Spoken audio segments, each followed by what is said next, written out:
भारत के साथ एलएसी विवाद पर चीन के सुर बदले हुए नजर आ रहे हैं। चीन ने कहा कि चीन भारत सीमा मुद्दा संपूर्ण द्विपक्षीय संबंधों का प्रतिनिधित्व नहीं करता।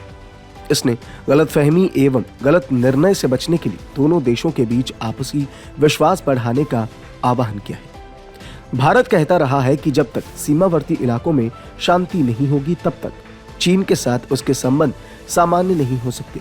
जून 2020 में गलवान घाटी में हुई भीषण झड़प के बाद द्विपक्षीय संबंध बहुत ही खराब हुए थे। गलवान का संघर्ष पिछले 4 दशकों से अधिक समय में दोनों पक्षों के बीच सबसे गंभीर सैन्य संघर्ष था। इस सप्ताह विदेश मंत्री एस जयशंकर ने टिप्पणी की थी कि वास्तविक नियंत्रण रेखा यानी एलएसी पर सैनिकों के जवाबड़े से हमारा कोई फायदा नहीं हुआ। इस टिप्पणी के बारे में पूछे जाने पर चीनी विदेश मंत्रालय के प्रवक्ता वांग वेनपिन ने कहा कि सीमा मुद्दे को द्विपक्षीय संबंधों में उचित रूप से रखा जाना चाहिए। वांग ने कहा, चीन ने कई बार इस बात पर जोर दिया है कि सीमा का सवाल संपूर्ण चीन भारत संबंधों का प्रतिनिधित्व नहीं करता है और इसे द्विपक्षीय संबंधों में उचित रूप से रखे जाना ठीक रहेगा।